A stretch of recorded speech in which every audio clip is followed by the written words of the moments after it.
Alhamdulillahi Rabbil Alamin. Assalamualaikum warahmatullahi wabarakatuh. Alhamdulillah, thumma alhamdulillah. Senantiasa kita banyak bersyukur kepada Allah Subhanahu wa Ta'ala atas segala limpahan nikmat, anugerah dan karunia yang telah Allah berikan kepada kita semuanya. Mudah-mudahan nikmat zahir Allah sempurnakan dengan nikmat batin, nikmat dunia Allah sempurnakan dengan nikmat akhirat, nikmat panjang umur, sehat walafiat Allah sempurnakan dengan akhir husnul khatimah. Amin ya rabbal alamin. Bicara tentang nikmatnya Allah ini bicara tentang sesuatu yang gak ada habisnya, gak ada tepinya, gak ada batasnya. Karena begitu banyaknya nikmat yang Allah berikan kepada kita.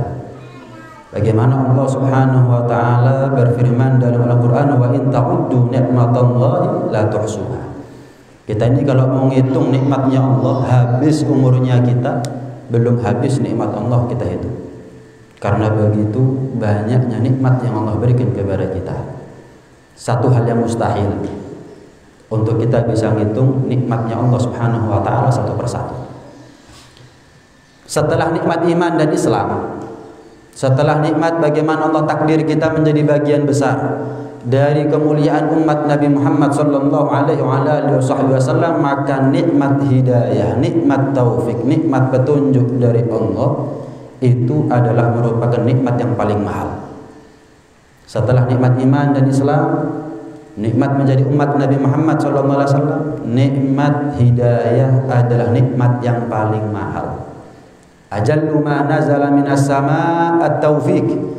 Paling mahalnya sesuatu, mulianya sesuatu yang turun dari langit, taufik, hidayah dari Allah. Manakala Allah berikan kemampuan kepada kita untuk bisa taat, itu namanya taufik. Itu adalah yang namanya hidayah.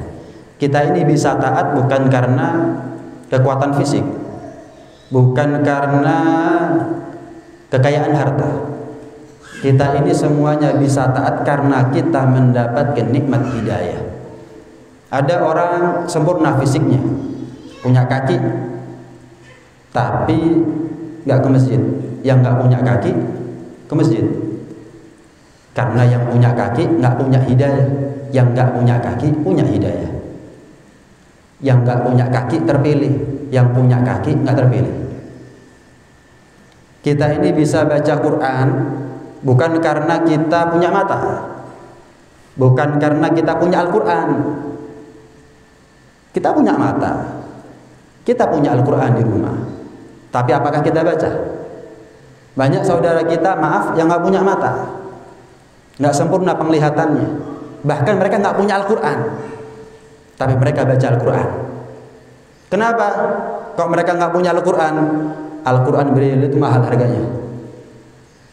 Nggak semua orang mampu untuk membelinya, tapi mereka berusaha keras, bersungguh-sungguh, berupaya keras untuk bisa membaca Al-Quran.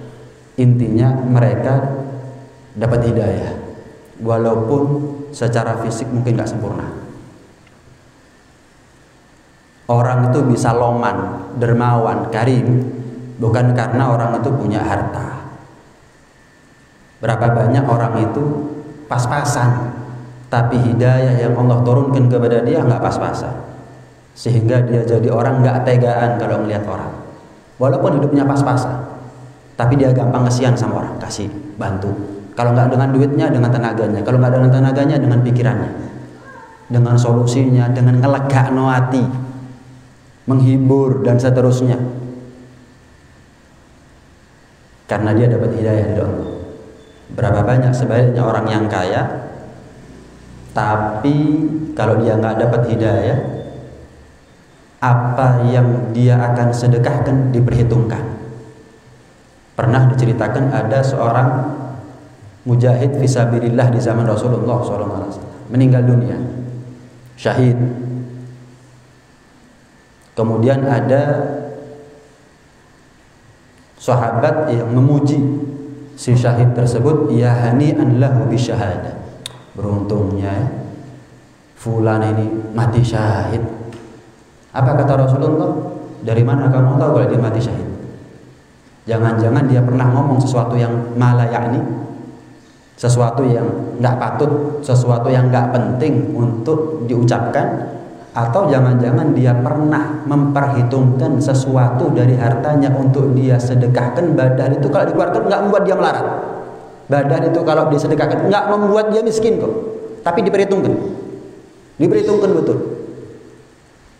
Loman nggak nunggu kaya, nunggu hidayah. Karena itu dalam suratul Fatihah, ihdinas siratal mustaqim, siratal ladzina an'amta 'alaihim. Kita ini bisa menempuh jalan yang lurus karena kita dapat hidayah. Adapun yang Allah kehendaki mereka menjadi maghdub, orang yang dimurkai oleh Allah.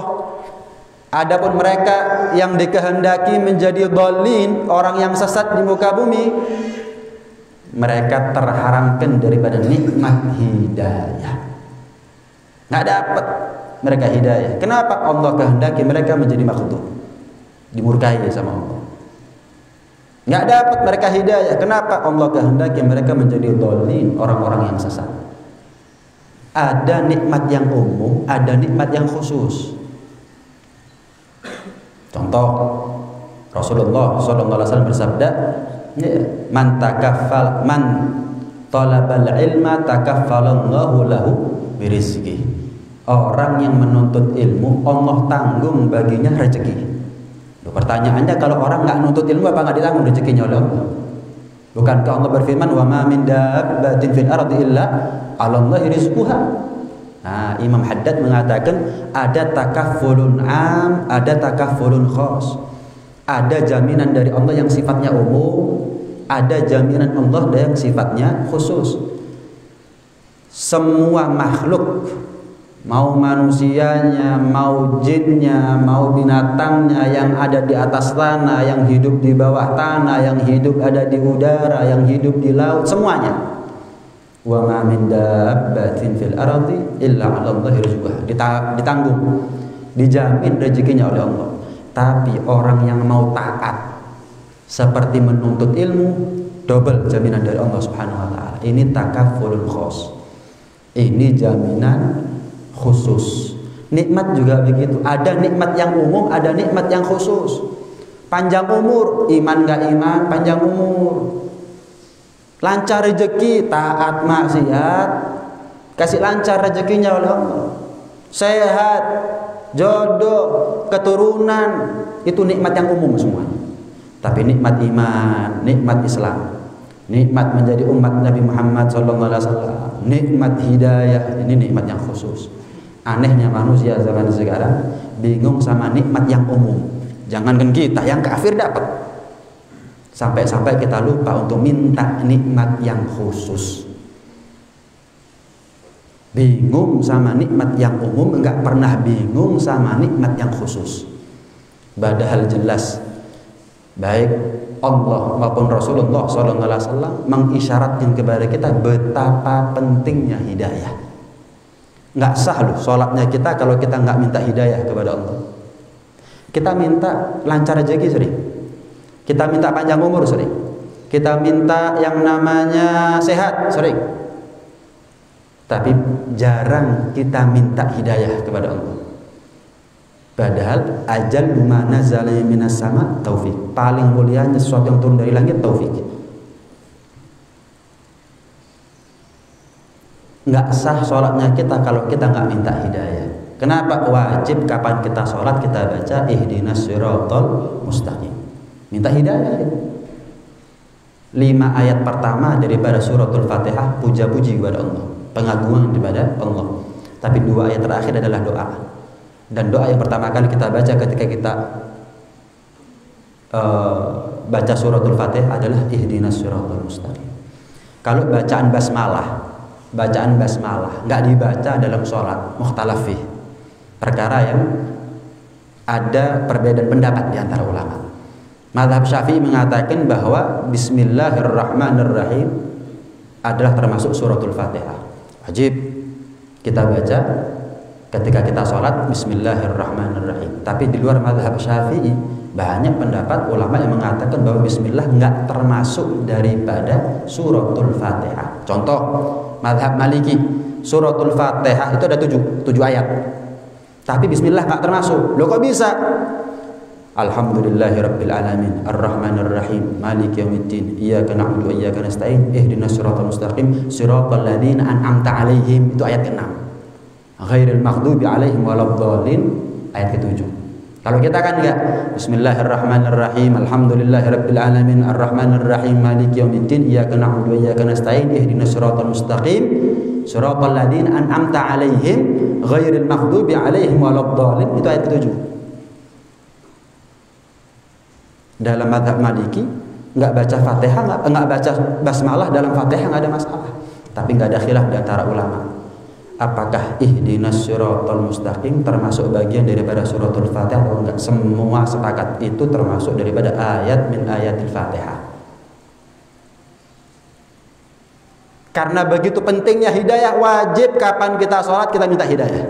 Karena begitu pentingnya hidayah, kapan kita baca kunut yang pertama kali kita minta adalah Allahumma hdina fiman hadait. Hidayah.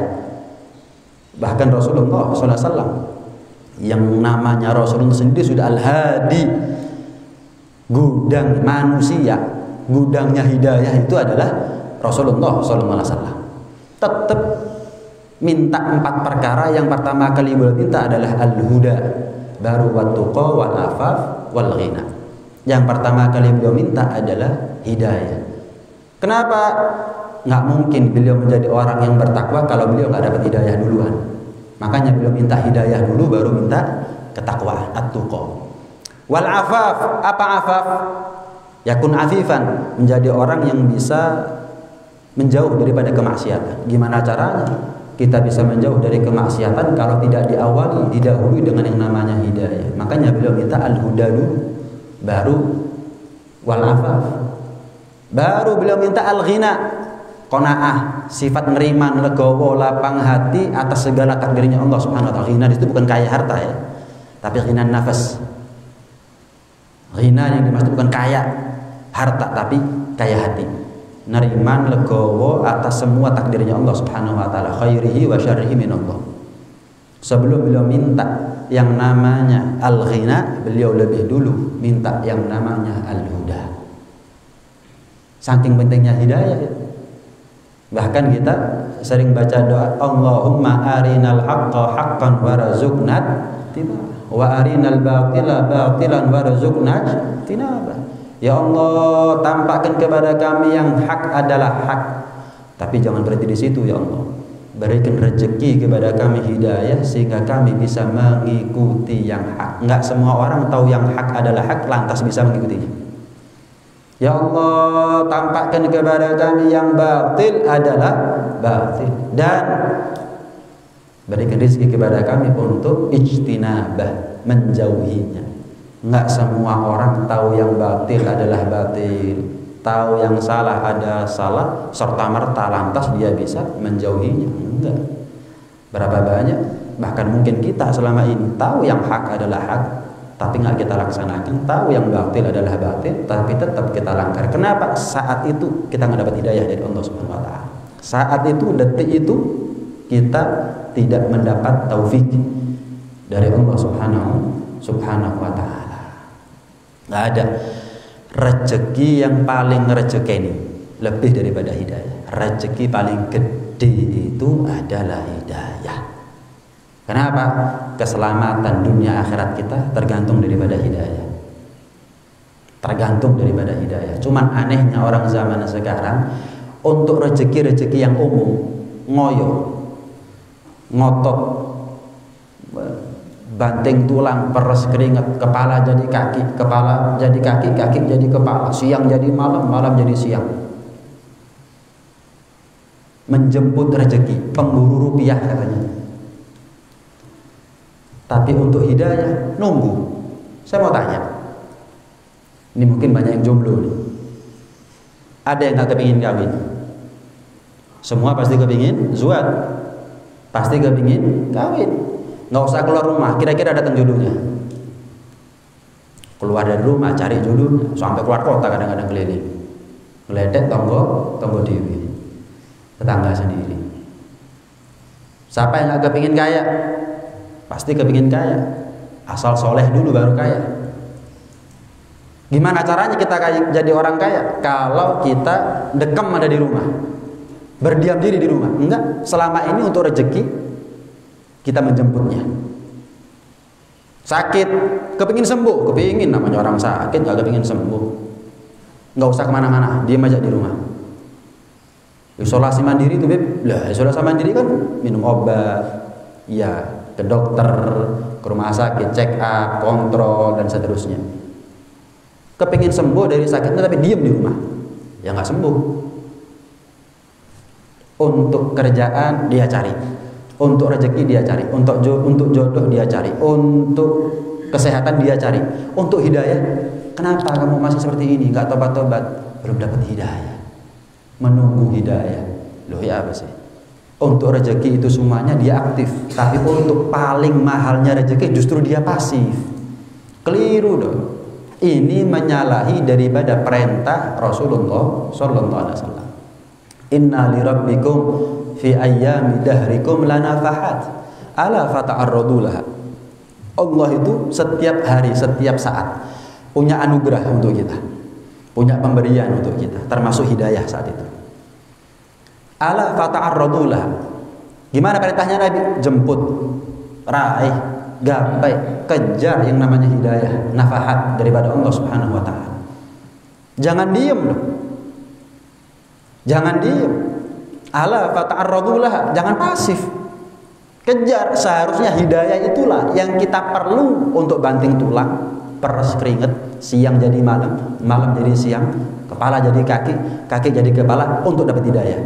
Untuk sesuatu yang kalau kita mati masih manfaat. Ngapain kita ini mati-matian untuk sesuatu kapan kita mati nggak ada manfaatnya? Sebetulnya kalau kita berpikir, saya mau tanya, boleh dijawab, boleh dijawab. Nyari jodoh gampang apa susah? Gampang apa susah nih? Mas Dani, nyari jodoh ini sudah meninggal soalnya. Gampang apa susah nyari jodoh? Gampang-gampang, susah. Kalau gampang tuh sekarang kepingin besok kawin, itu gampang. Tapi sekarang nyari belum tentu tahun depan kawin, itu namanya susah. Nyari kerjaan, gampang apa susah? Gampang apa susah? Nyari kerjaan, nggak corona ya susah, corona mana? Kalau gampang tuh sekarang kepingin, sekarang dapat, itu gampang. Saya kepingin minum, alhamdulillah, berarti gampang. Tapi nyari pekerjaan nggak gampang.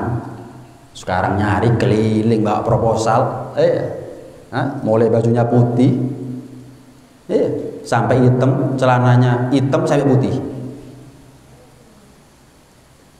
nggak dapat. Nyari rezeki susah.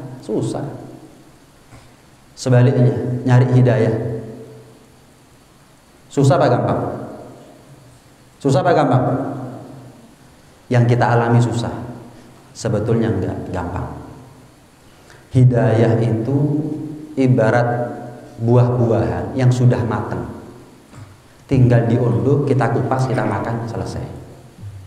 Berarti gampang. Loh kok bisa? Contoh, kita di jalan misalnya, nganggur, lisan nganggur, mata nganggur. Caranya menjemput hidayah yang dikatakan gampang gimana caranya? Zikir kepada Allah Subhanahu wa taala, istighfar, sholawat, baca Quran misalkan. Itu namanya menjemput hidayah. Bahkan itu bisa kita lakukan walaupun kita ada di rumah.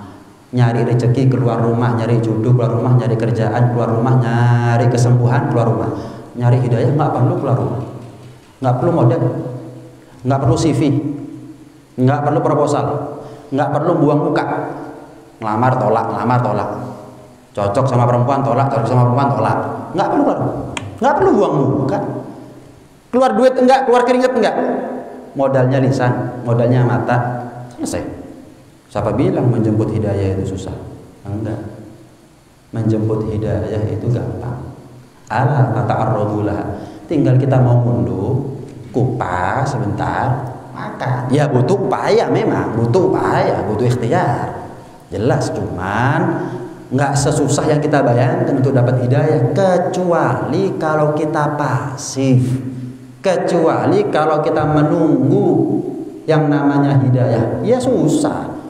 Mangga udah siap dimakan tapi diem, nggak dipetik, nggak dikupas. Gimana caranya dia kenyang? Susah ya makan mangga ini ya. Nggak susah, nggak tahu caranya. Coba dipetik, kupas, makan. Gampang ternyata, gampang memang, gampang. Ala fata'arradula fala'alla ahadakum an tusibahu nafhatun fala yashqa ba'daha abada. Kata Nabi gimana? Ada kalanya, sekali-kalinya kalian dapat hidayah dari Allah, nafahat dari Allah, rahmat dari Allah dan seterusnya, itu tandanya kalian gak akan celaka selamanya. Sekali-kalinya kamu dapat hidayah, kamu manfaatkan, itu tandanya kamu gak akan celaka selamanya. Saya kasih gambaran. Saya mau tanya, surga itu bisa kita beli dengan duit? Bisa. Kita orang pangkat, punya pengaruh, punya power, punya kuasa. Apakah manfaat powernya kita, pengaruhnya kita, jabatannya kita, popularitas kita, ketenaran kita untuk membeli surga? Manfaat? Enggak ya? Berarti selama ini kita mencari sesuatu yang enggak ada manfaatnya untuk surga, enggak ada nilainya untuk surga. Surga itu maharnya harus husnul khotimah. Nggak ada ceritanya orang mati su'ul khotimah masuk surga, orang mati husnul khotimah masuk neraka. Nggak ada ceritanya. Dan nggak ada ceritanya orang mati nggak su'ul khotimah, nggak husnul khotimah, tengah-tengah, nggak ada. Masuk surga maharnya husnul khotimah. Husnul khotimah maharnya istiqomah. Yamutul mar'u ala ma'asya alaih. Manusia mati sesuai dengan kebiasaan hidupnya. Namanya kebiasaan hidup itu ya istiqomah. Jarang-jarang bukan kebiasaan itu namanya. Baca Quran setahun sekali, alhamdulillah Bib, saya baca Al-Quran istiqomah Bib. Setahun sekali tapi Bib. Setiap malam 27 Ramadan dok, atau malam 17 Ramadan dok. Ya istiqomah setahun sekali. Sering, biasa. Itu baru namanya istiqomah. Maharnya istiqomah, hidayah. Jadi kalau kita ingin menjadi penghuni surga, langkah awal kita jemput hidayah. Dari hidayah menjadi mustaqim, orang istiqomah. Dari mustaqim, orang yang istiqomah, menjadi orang yang lahu husnul khotimah. Berhak, pantas, layak, patut untuk dapat husnul khotimah. Baru bicara surga setelah itu. Tapi lihat bagaimana kita sekarang. Adakah yang kita cari adalah hidayah sebagai langkah awal untuk kita mencari surga? Yang kita cari sesuatu yang gak bisa membeli surga. Dunia beserta isinya miliknya kita, kayunya miliknya kita, emasnya, peraknya, batu baranya, ikannya, semua miliknya kita. Kalau perlu manusia semua ini budaknya kita. Bisa membeli surga? Enggak. Hidayah. Kita ini susah-susah nyari sesuatu yang gak manfaat untuk surga, sampai kita lupa untuk nyari sesuatu yang gampang kita dapat tapi manfaat untuk surga. Hidayah. Hidayah. Rezeki itu umur 4 bulan dalam rahim ibu kita udah dipastikan. Bikat birizqih wa ajalih wa amalih wa hal huwa syaqiyun am sa'id. Rezeki itu mulai umur 4 bulan dalam rahim ibu, belum lahir kita. Rezekinya berapa, umurnya berapa, paten, nggak tambah nggak kurang. Kecuali manfaat dan barokahnya alal khilaf. Tapi kita bingung untuk mencari sesuatu yang sudah dijamin sama Allah, sampai kita nggak pernah bingung untuk sesuatu yang kita dituntut oleh Allah Subhanahu wa taala, daripada kewajiban dan menjauhi keharaman.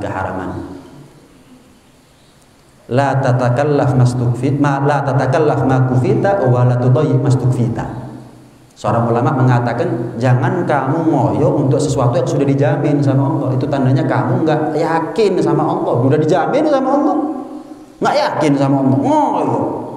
Nggak apa-apa, bukan nggak boleh kerja, nggak apa-apa. Cuman jangan sampai ninggalkan sholat, puasa Ramadan, jangan sampai nggak puasa. Kapan mampu zakat, kapan mampu haji. La tatakallaf ma kufit. Wala tudayyi' mastukfid. Jangan kamu sia-siakan apa yang kamu dituntut oleh Allah akannya, kewajiban-kewajiban, dan menjauhi apa yang haram. Kalau kita ngoyo sama apa yang sudah dijamin sama Allah, akhirnya kita menghalalkan apa yang haram dan kita meninggalkan apa yang wajib. Karena iman itu pengaruhnya fatal. Berhasil, pahalanya gede. Gagal, dosanya juga besar. Kalau kita yakin sama rezekinya Allah, kita ini kerja. Biasanya kita kerja gajian awal bulan. Itu loh, kita kerja yakin kok nanti awal bulan saya dapat gajian. Yakin. Padahal manusia tempatnya khianat loh. Manusia ini kayaknya bisa bangkrut loh. Kena corona bisa kolaps. Tapi kita yakin kerja digaji setiap hari. Enggak, lah kok kerja? Nanti awal bulan saya gajian. Yakin. Pernah kita kerja 8 jam jadi 12 jam. Ngoyo. Enggak, 8 jam waktunya pulang. Minggu libur, nggak kerja. Tanggal merah libur, nggak berangkat kita ke kantor atau ke pasar atau ke tempat di mana kita kerja, enggak. Tapi kita yakin nanti akhir bulan atau awal bulan gajian. Allah jamin setiap hari kita dapat gaji dari Allah Subhanahu wa taala, rezeki. Waduh, kepala jadi kaki jadi kepala. Yakinnya sama bos. Padahal Allah ini kekayaannya nggak bakal bangkrut. Allah ini nggak mungkin khianat, la yukhliful mi'ad. Lihat nih belingnya manusia ya, curangnya manusia ini, ngaku Tuhannya Allah, tapi dia lebih yakin kepada atasannya. Lihat, kalau kita tahu modal utama kita masuk surga adalah hidayah, maka tidak ada yang paling layak, paling pantas untuk kita nomor satu ke dalam doa dan upayanya kita melebihi hidayah. Wah, ada. Kita tahu kok, saya kepingin masuk surga. Step awal saya harus dapat hidayah. Caranya dapat gimana? Ya doa, ya ikhtiar. Saya kasih gambaran sekarang. Kadang-kadang kita ngelihat ada orang punya rumah bagus. Ya otomatis lah, manusia kita punya lintasan batin. Saya kepingin punya rumah seperti itu. Kalau saya nabung, insya Allah saya bisa. Akhirnya karena kepingin, niat, nabung, doa iya, usaha iya. Kita ngelihat ada orang punya mobil mahal, manusiawi. Saya kepingin punya mobil sebagus dia. Sebetulnya saya sanggup, cuman boros saya. Saya tak nabung, ngirit. Biar apa? Saya punya mobil sebagus dia, semahal dia. Untuk urusan duniawi, doa dan usaha kita punya. Pernah nggak kita dengar, kita baca, kita saksikan di YouTube misalnya ada orang meninggal ketika baca Quran, husnul khotimah. Pernah ya? Kepingin nggak baca Quran setelah itu?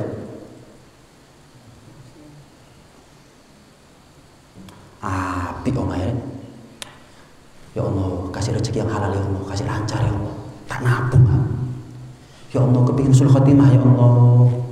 Tapi yang dia lihat HP terus, bukan Al-Quran. Lihat dia, beling nggak? Harapan dia ke kanan, tapi langkahnya dia ke kiri. Ketemunya dari mana? Mau ke Banyuwangi, tapi lewatnya Surabaya. Gimana ceritanya? Waras orang seperti ini. Kepingin surga, yang dia cari mobilnya orang sama rumahnya orang. Gimana caranya dia dapat? Doa tanpa usaha mimpi, hadirin. Doa tanpa usaha itu namanya mimpi. Doa kalau disertai dengan usaha itu baru namanya cita-cita. Antara kita sama husnul khotimah, pertanyaannya itu mimpi apa cita-cita? Nggak usah dijawab.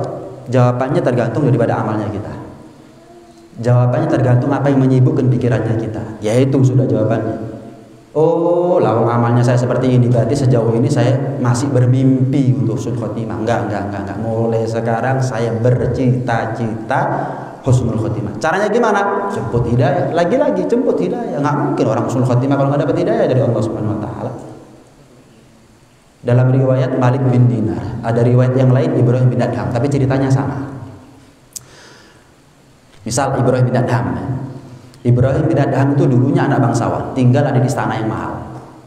Fasilitas lengkap, mewah. Sekali waktu dia merasa sumpek. Merasa sumpek. Ini tanda ya, kebahagiaan tidak diukur oleh kekayaan materi. Enggak. Orang kaya bunuh diri terjun dari lantai 25 juga ada. Nembak kepalanya dia, nembak lehernya dia sendiri juga ada. Kayanya orang, terkenalnya orang kadang-kadang. Tapi kadang maaf, tukang becak nabung 30 tahun budal haji ada. Nabung 30 tahun mulai muda sampai tua budal haji. Nggak ragu dia, yakin sama Allah. Biasa. Walhasil Ibrahim bin Adham ini sumpah, bingung. Gimana caranya saya senang sekarang? Gimana caranya saya bahagia? Tidur nggak nyenyak, makan nggak enak. Akhirnya dia naik ke atas balkon, teras tapi yang ada di atas. Nggak ada, menikmati pemandangan saat itu. Menikmati pemandangan. Nggak lama kemudian ada seorang musafir. Rupanya dari jauh, karena Ibrahim bin Adham nggak kenal siapa dia. Oh, ini musafir dari jauh. Berteduh di bawah pohon. Dari tasnya, bontotannya, bekalnya, dia ngambil roti kasar. Anggap kalau orang Malang ngeluarin jemblem misalnya. Atos, belinya kapan nih? Dipakai musafir. Waduh, jemblem itu makanan dari apa? Dari kentang apa dari kentang ya? Singkong ya, singkong ada gula merah. Belinya kapan? Masaknya kapan? Baru dimakan atos. Keluarkan.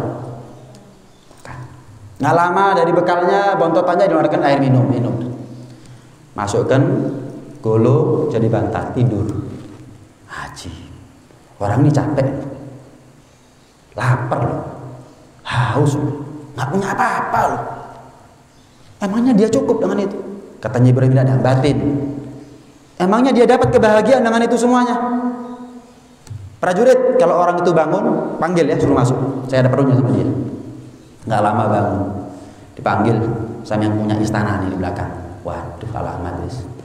Ya, orang melarat, orang susah dipanggil orang kaya, alamat. Kira udah kayak duit. Oh pasti ono urusan ini guys. Apa salahnya saya? Masuk. Singkat cerita Ibrahim bin Adham tanya, saya ini punya semuanya, tapi sumpah, kamu setahu saya nggak punya apa-apa, tapi tak lihat kok seneng, tentrem, nggak bingung, enak, tidur enak, makan enak, minum enak. Padahal kami ini musafir, capek, lapar, haus, ngantuk. Kok enak? Saya ini punya kasur, empuk, nggak enak saya tidur. Saya punya makanan, nggak nikmat. Kamu kok lain gitu? Emangnya cukup dengan apa yang kamu makan? Lawang lapar, ya enak makan. Coba makan pas posisi kenyang, meskipun nasi padang, nggak kuat. Susu tuh enak, tapi kalau kita pas posisi haus, kalau pas penuh perutnya kita, muntah kita. Yang bikin tidur nyenyak itu karena nggak ada pikiran. Coba kita punya pikiran, gulung-gulung dok di atas kasur, bisa tidur. Saya makan enak karena saya lapar, saya minum enak karena saya haus, saya bisa tidur nyenyak karena saya nggak punya pikiran. Wis, cukup itu, cukup. Bahagia kamu dengan itu, bahagia. Noleh istananya, terus apa perlunya? Saya punya istana seperti ini, mulai dari saat itu ditinggal kontrak, langsung mencari guru untuk menjadi ahli sufi. Sampailah kita kenal Ibrahim bin Adham sebagaimana yang kita kenal min rijalil Qusyairiyah, termasuk rijal Ihya nyeritain Ibrahim bin Adham banyak. Setiap kitab salaf, Kutubul Gom selalu menceritakan magolahnya atau sejarahnya daripada Ibrahim bin Adham. Di riwayat yang lain ini ceritanya Malik bin Dinar. Alhasil menjemput hidayah dia. Ini namanya menjemput hidayah. Sekali-kalinya dia dapat hidayah, la yashqa ba'daha abada. Sekali-kalinya dia jemput hidayah, nggak celaka selamanya. Tuh bukti nyata. Itu bukti nyata. Sekaya-kayanya orang, suge-sugene wong, kapan dia nggak dapat hidayah, matinya dia adalah akhir dari kenikmatannya, awal dari kesengsaraannya. Kaya-kayanya orang itu, populernya orang, mati selesai. Akhir dari kenikmatan duniawi yang dia punya, awal dari kesengsaraan kalau dia nggak dapat hidayah. Sebaliknya susahnya orang, melarati wong, tapi dia nggak pernah susah, nggak pernah melarat dari hidayah. matinya dia adalah akhir dari kesusahannya, awal dari kenikmatan yang abadi untuknya. Beruntungnya orang salah wis soge, sudah kaya hidayah lagi. Wah, matinya dia bukan akhir, tapi perpindahan dari satu nikmat menuju ke nikmat yang lebih untuk selamanya. Apesnya orang, apesnya orang, sialnya orang. Salah wis susah, nggak pernah jemput hidayah, maka matinya dia adalah perpindahan, bukan akhir dari kesusahannya, bukan, perpindahan dari kesusahan kepada kesusahan yang lebih fatal, kesusahan yang lebih pedih. Kita apa bingung dengan sesuatu yang dijamin sama Allah sampai kita bingung gimana cara kita dapat hidayah dari Allah Subhanahu wa taala? Enggak. Beberapa waktu yang lalu kan viral ya, ada kakek-kakek tua pakai imamah seperti baru keluar dari restoran ngasih nasihat. Kejarlah dunia, pasti tak dapat. Kalaulah dapat, pasti tak banyak. Kalaulah banyak, pasti tak puas. Kalaupun puas, pasti tak lama. Dunia kudu mesti itu pasti gak akeh, kapan akeh pasti gak puas, gak lego. Kurang. Masih ada dicurahkan satu selek perlu ya, gak songo-songo mana. Kapan puas? Mati. Pasti itu sudah. Bayangkan kita sekarang punya uang 1000 T. Gimana? Wah, jangan lagi beli Arema ya. Beli MU sanggup gitu. Iya, lagi viral kan ya. Aduh, Rasulullah kalah viral sampai model sampai juragan. Rasulullah punya surga, kok bingung? Paham ya? 1000 T kita punya. 1000 T kita punya. Merem melek ada apa yang kita inginkan. Semi surga juga. 1000 T, bayang no Pak? 1000 T. Rapi papat jenengan. Antri sing gelem. 1000 T, merem melek ada. Ini hari apa nih? Hari Rabu, Kemis mati. 1000 T kita punya. Kemis mati. Apa bedanya sama orang Rabu nggak punya apa-apa, Kemisnya mati? Sebutkan satu bedanya. Satu ya. Kalau perlu ada 2 juta orang yang hadir sekarang. Saya cuma lempar satu pertanyaan. Siapa yang bisa jawab? Apa bedanya orang hari Rabu nggak punya apa-apa, Kemisnya mati, sama orang hari Rabu 1000 T dia punya, Kemisnya mati? Sebutkan satu bedanya. Beda kuburnya, beda kafannya, beda kendaraan terakhirnya, keranda, beda. Rumah gede mati, depan tanah, belakang tanah, atas bawah tanah. Sama dengan orang yang nggak punya rumah mati, sama. Pakaian, Milan, Paris, iya. Apa? Hermes apa Hermes? Iya. LV, top Gucci, Kemis mati, ada kafan mereknya Gucci. Ada. Pasar besar juga dapat. Pasar Belimbing deket dapat kain kafan. Sama orang nggak punya pakaian kecuali yang nempel di badannya. Sama, kontan gitu, kontan, mati podo. Nggak ada bedanya, sama sekali. Baru-baru ini dirilis mobil, ya, tanpa perlu disetir, otomatis. Mobil apa itu namanya? Tesla apa? Walhasil tinggal tujuannya kemana, macam-macam rutenya, pilih yang mana, tinggal tidur, nyampe, pakai sensor, waktunya lampu merah berhenti, ada orang nyebrang berhenti, semuanya berhenti, enak, tidur, kalau sudah nyampe alarm, tit, tangi, nyampe. Suki nih, mati, ada keranda jalan sendiri, otomatis, tinggal pencet mau makam yang mana, laku dewi, terus hidup alarmnya, yang mati hidup gitu. Bayangkan kalau jenengan punya uang 1000 T, nggak kenal saya jenengan. Saya T nggak level kenal Mbak Fahmi ya. Pejabat, isinya HP, Perdana Menteri, Gubernur, wali kota, artis terkenal, wow, hidup, pasti hidup, mati, kontan, channelnya dia, linknya dia, kenalan dia, kecoa sama cacing tanah, kontan, gak pakai ditunda itu, ini 1000 T ini, gak ada, sama ya, gak punya channel sama-sama, gak punya link sama, itu tak yang kita cari, ngeledek, ad-dunya jifah. Faman arada falyasbir ala muasyaratil kilab. Dunia ini bangke. Siapa yang kepingin bangke, sabar-sabar rebutan sama anjing, kata ulama. Ya Allah, bingung sama bangke, nggak pernah bingung sama hidayah. Tak keliru. Itu dunia. Sebaliknya kata akhirat, kalau akhirat kejarlah pahala, kejarlah hidayah, pasti dapat. Mulut nggak zikir, dapat hidayah dari Allah. Mata nggak baca Quran, dapat hidayah dari Allah. Kejarlah hidayah, pasti dapat. Sudah dapat, pasti banyak.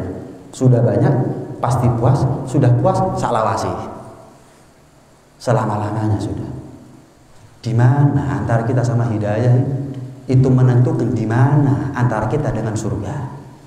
Kalau antara kita sama hidayah ada jarak, ada gap, itu menandakan antara kita dengan hidayah, antara kita dengan surga ada jarak, ada gap.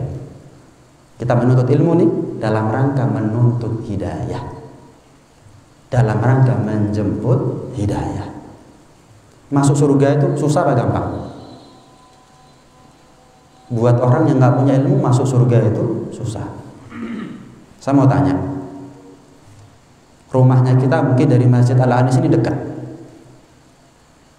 Kita pulang dari masjid ke rumah gampang. Pokok melek, merem ya sorong.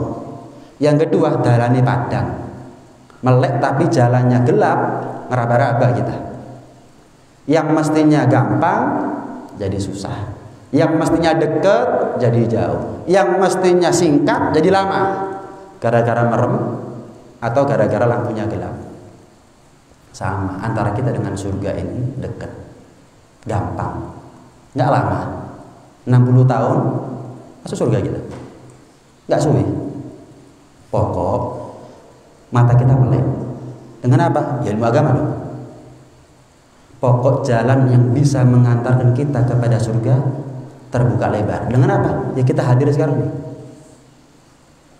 Kita hadir sekarang ini. Kita ini sekarang. Insya Allah. Ya kita nggak berani, nggak wani di sini ya. Kita sekarang mati surga pak. Kita sekarang mati, saking cidek, karena begitu dekatnya kita sama surga, sekarang mati surga. Banyak riwayatnya, banyak hadisnya. Mati surga. Berarti saat ini nggak ada jarak antara kita dengan surga kecuali matinya kita sendiri. Mati surga, wis.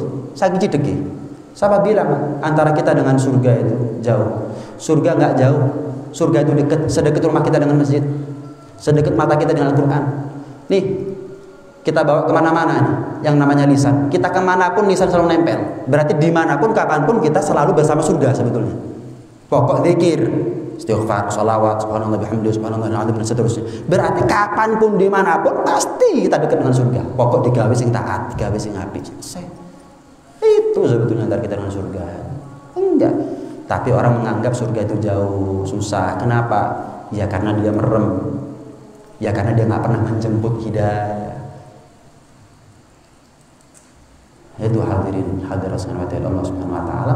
Jangan pernah bangga kita menjadi pemburu rupiah kalau sampai kita lupa gimana caranya kita menjadi pemburu hidayah.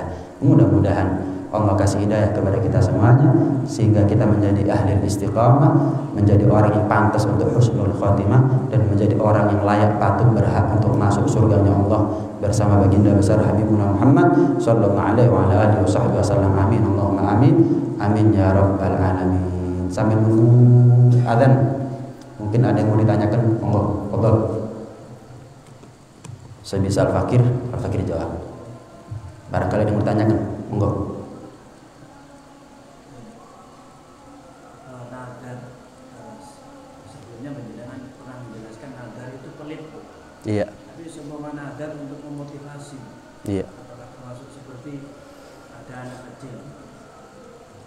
Nah,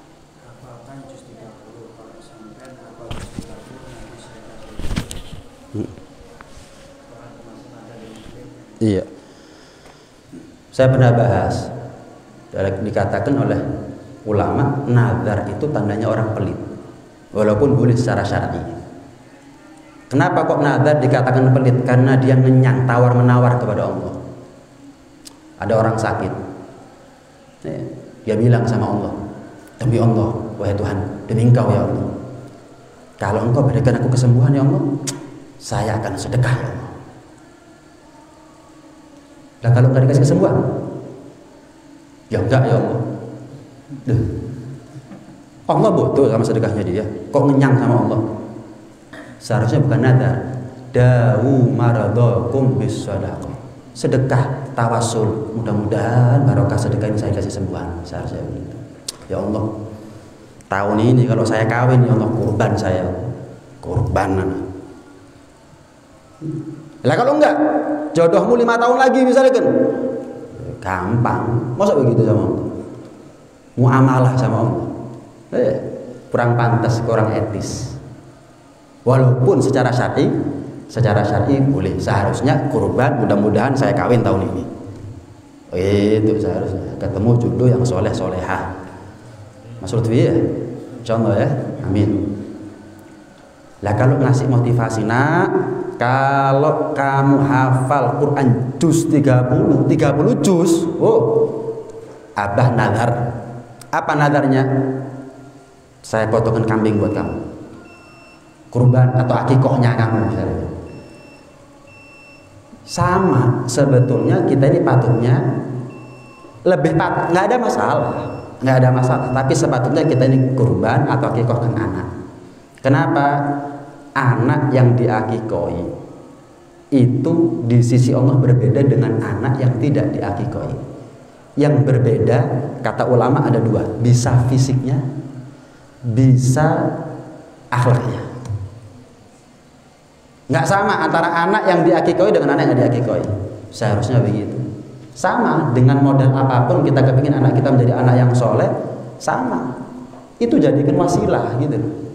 Bukan justru kita ini ya nggak apa-apa, intinya ngasih motivasi nggak ada masalah, nggak ada masalah. Cuman akan lebih etis kalau kita justru berharap kesolehan anak dengan amal ibadahnya kita,